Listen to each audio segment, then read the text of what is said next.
Di sini gue bakal jelasin tentang cenderamata dari Kalimantan Timur, yaitu batik khas Balikpapan.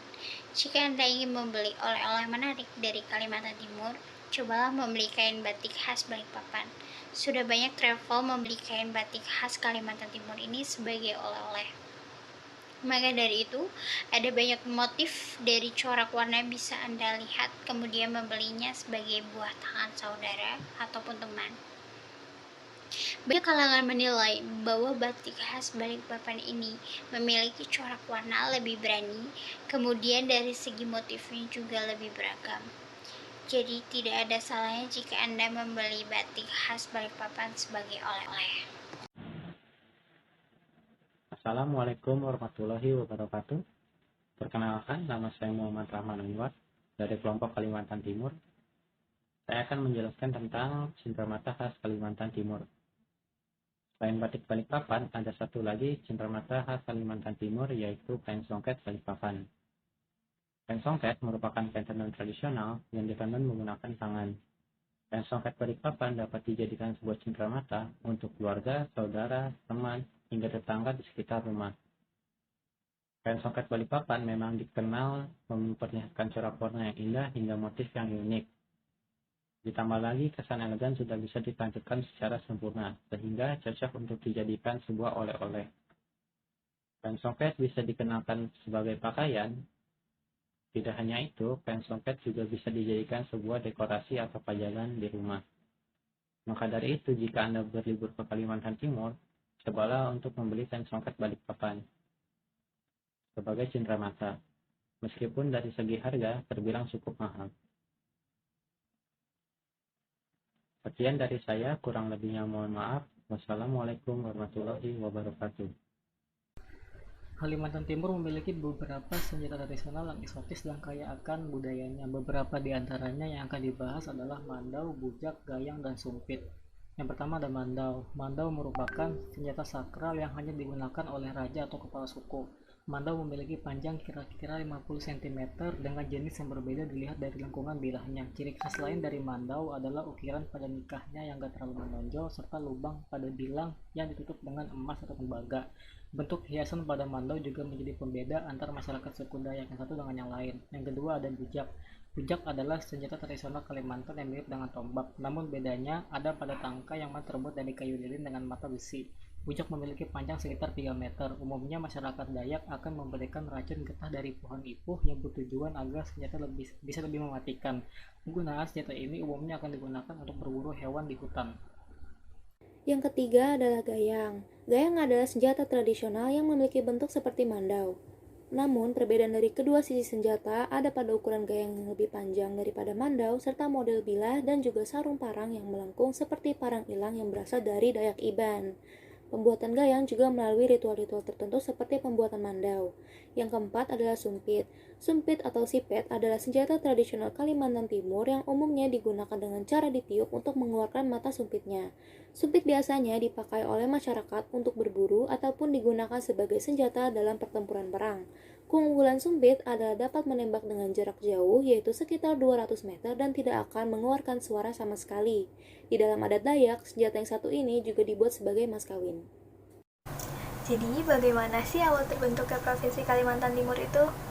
Nah, pada awalnya, Provinsi Kalimantan Timur itu menjadi satu bagian dari Provinsi Kalimantan loh, teman-teman. Namun, pada tahun 1956, sesuai dengan aspirasi masyarakat, Provinsi Kalimantan itu dimekarkan menjadi 3 bagian. Apa aja sih?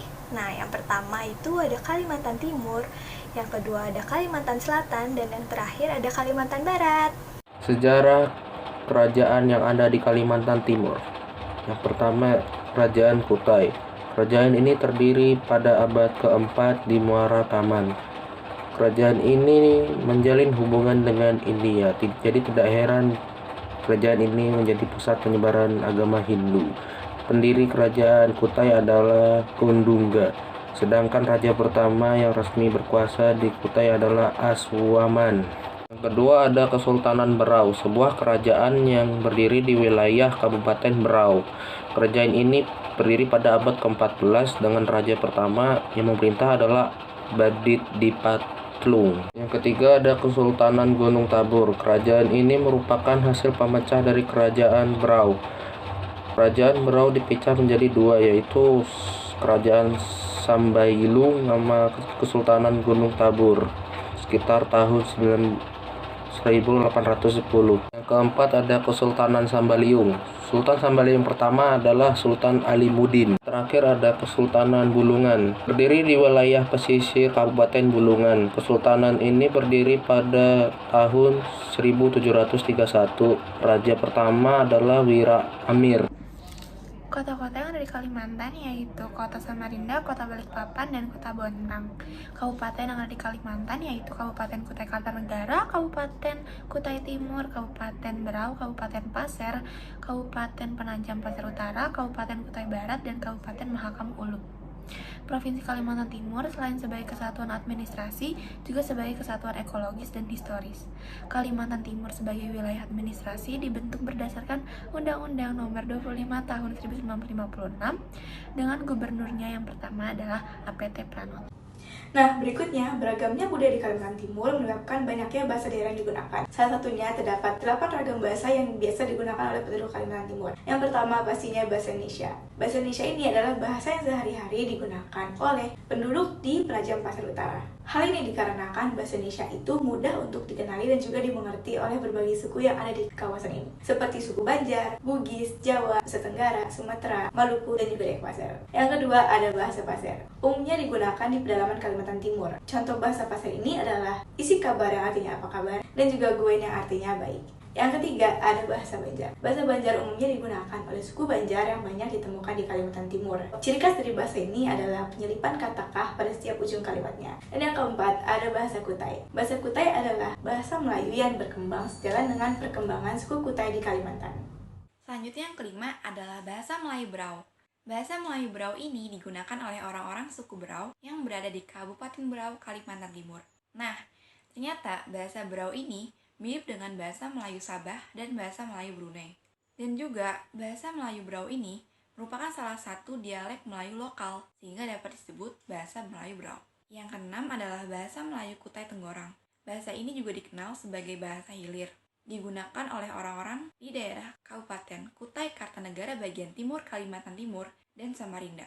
Lalu yang ketujuh adalah bahasa Tidung. Bahasa Tidung ini digunakan oleh orang-orang suku Tidung yang berada di daerah Kabupaten Malino bagian timur, Tanah Tidung, dan juga Sabah, Malaysia. Dan yang terakhir adalah bahasa Bulungan. Bahasa Bulungan digunakan di Kabupaten Bulungan. Penuturan bahasa ini tidaklah merata. Hanya ada 8 kecamatan yang menggunakan bahasa ini. Dan hanya ada 3 kampung yang penduduknya merupakan penutur asli bahasa ini. Ketiga kampung tersebut adalah Tanjung Palas Ulu, Tanjung Palas Tengah, dan Tanjung Palas Ilir. Hai, aku Amelia Latifa dari kelompok Kalimantan Timur ingin menjelaskan tentang alat musik yang berasal dari Kalimantan Timur. Kadire merupakan salah satu alat musik tradisional dari Kalimantan Timur. Kadire ini terbilang cukup unik karena bentuknya yang kecil. Kadire ini terbuat dari bambu, labu, dan tempurung kelapa. Untuk memainkannya, kamu perlu meniup bagian yang terbuat dari labu. Dan yang menghasilkan suara adalah bagian yang terbuat dari tempurung kelapa. Alat musik ini biasanya dimainkan untuk mengiringi acara-acara tradisional masyarakat Kalimantan Timur. Kemudian, untuk alat musik tradisional Kalimantan Timur ada sape atau dibaca dengan sape. Sape merupakan alat musik tradisional yang berasal dari Kalimantan Timur yang merupakan salah satu jenis alat musik petik yang sangat terkenal pada masyarakat Dayak, Kenyah. Kata sampe berasal dari bahasa lokal suku Dayak yang bisa diartikan memetik dengan jari. Sampe biasanya dimainkan oleh pria dan hingga saat ini jarang digunakan oleh wanita. Cara pembuatan sampe cukup rumit, yaitu kayu yang digunakan juga harus dipilih. Semakin keras dan banyak urat daging kayunya, maka suara yang dihasilkan akan lebih bagus. Sape sangat berperan penting dalam kehidupan masyarakat Dayak, sehingga sering digunakan untuk upacara adat, pesta adat, memanggil arwah leluhur, pesta panen padi, dan lain-lain. Ada banyak upacara adat di Kalimantan Timur yang masih lestari hingga kini. Salah satunya adalah Dahau. Dahau adalah upacara adat pemberian nama anak suku Dayak di Kalimantan Timur yang dalam penyelenggaraannya dilakukan berbagai macam kegiatan ritual adat suku Dayak. Namun, Hanya keturunan keluarga bangsawan dan keluarga mampu dan terpandang saja yang dapat menyelenggarakan upacara adat ini. Karena upacara adat ini diselenggarakan secara besar-besaran dan meriah selama 1 bulan penuh. Upacara adat Ngahawak. Upacara adat ini menjadi tradisi yang sering dilaksanakan masyarakat Dayak dalam acara pernikahan. Dalam acara ini banyak diperlihatkan benda-benda adat. Banyak sedikitnya benda yang ditampilkan tergantung dari keturunan kedua mempelai. Jika mempelai wanita keturunan bangsawan, maka pihak mempelai pria wajib menyediakan sesuai permintaan pihak mempelai wanita. Dalam upacara ini tergantung pula hukuman adat. Ini sebagai konsekuensi bila di kemudian hari terjadi perceraian. Untuk makanan khasnya Kalimantan Timur itu punya yang namanya nasi bekepor. Jadi nasi bekepor ini kayak nasi liwetnya versi Kalimantan Timur lah, ya kan. Jadi yang bikin nasi bekepor ini khas itu karena bumbu sama berasnya itu dimasaknya dalam satu wadah khusus namanya kettle yang terbuat dari tanah liat.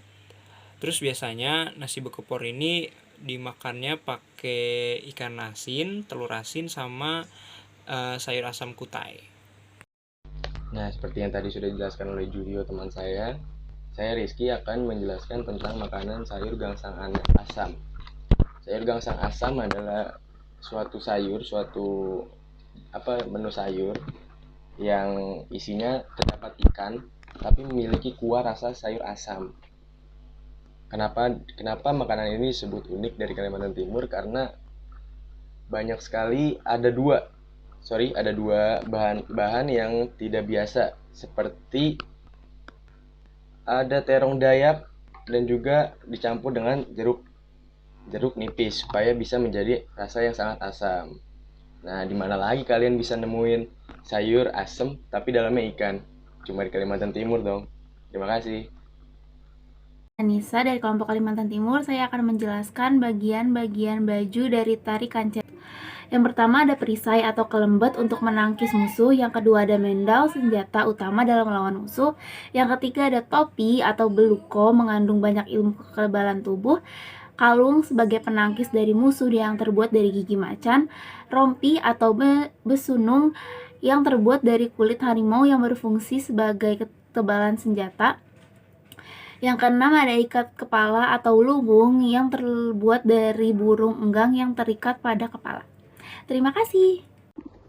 Tari kencet Tapate sendiri merupakan kesenian tradisional dalam bentuk tari-tarian perang, di mana tari perang adalah bentuk pertahanan diri sebuah suku yang dikemas menjadi sebuah tarian.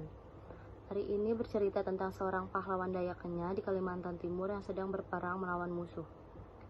Tarian ini juga menggambarkan tentang keberanian para pria atau aji suku Dayak Kenya dalam berperang. Mulai perang sampai dengan upacara pemberian gelar bagi pria atau aji yang sudah berhasil mengenyahkan musuh. Nah, selanjutnya kita bahas rumah adat Kalimantan Timur nih. Rumah adat Kalimantan Timur sendiri memiliki beberapa model dengan keunikan yang berbeda. Salah satunya adalah rumah adat Lamin. Rumah adat Lamin ini dihiasi dengan ukiran etnik yang berupa motif hewan, manusia, dan tumbuhan. Rumah Lamin yang merupakan rumah adat suku Dayak dikenal sebagai rumah panggung yang panjang dan sambung menyambung dan terdiri banyak kamar. Panjang rumah Lamin sekitar 300 meter dengan lebar 15 meter dan tinggi kurang lebih 3 meter. Kebanyakan rumah Lamin terbuat dari kayu ulin dan kayu besi yang cukup kuat dan tahan lama. Rumah Lamin sebagai identitas dari masyarakat Dayak Kalimantan Timur dapat dihuni oleh beberapa keluarga, yakni sekitar 25-30 kepala keluarga.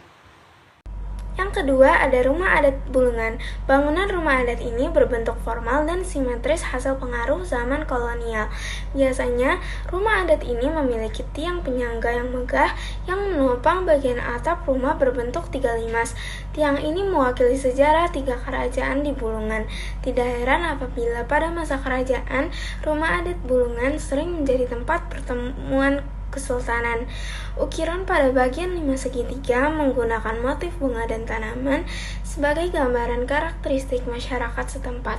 Terakhir, pengaruh Islam dalam arsitektur rumah adat